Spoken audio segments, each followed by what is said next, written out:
English Grade 10, Semester 1, Exam 3, Listening 1. Look at question 1 on your question paper.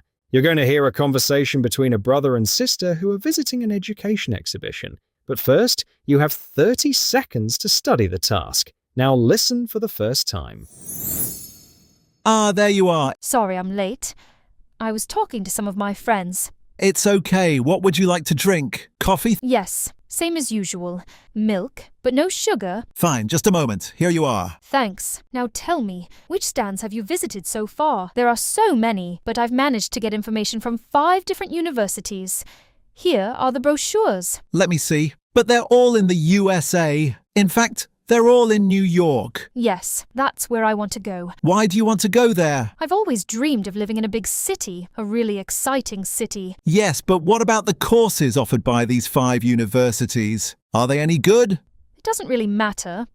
The main thing is that I live in New York and study media. Okay, if that's what you want.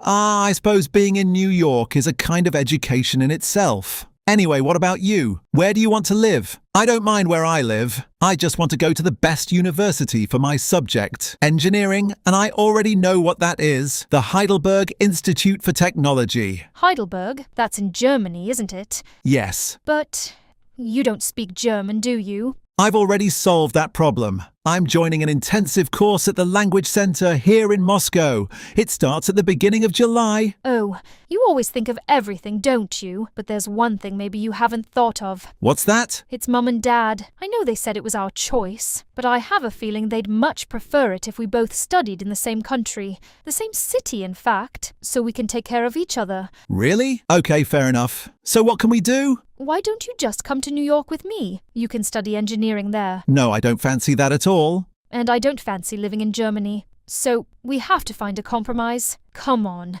You must have some ideas. What about Australia?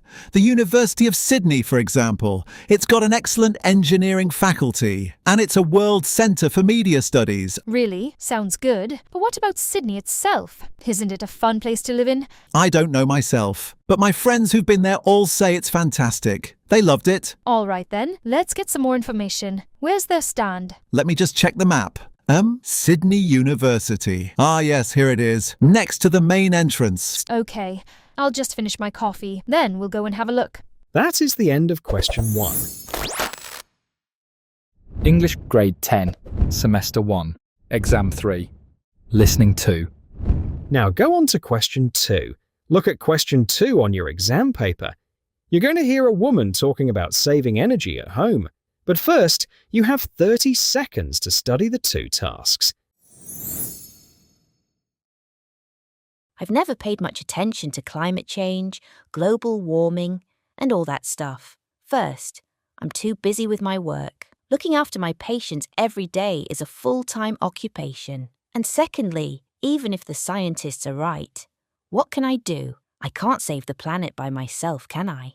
But 6 months ago, something happened to change my way of looking at things. I remember it very well.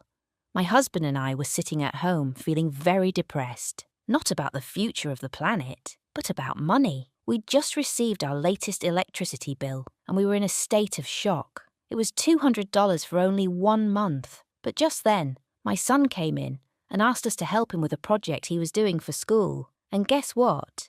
It was about saving energy at home. In fact, it was full of ideas for reducing electricity use and statistics to show how much money could be saved. My husband and I were amazed, so the 3 of us sat down together and produced an action plan.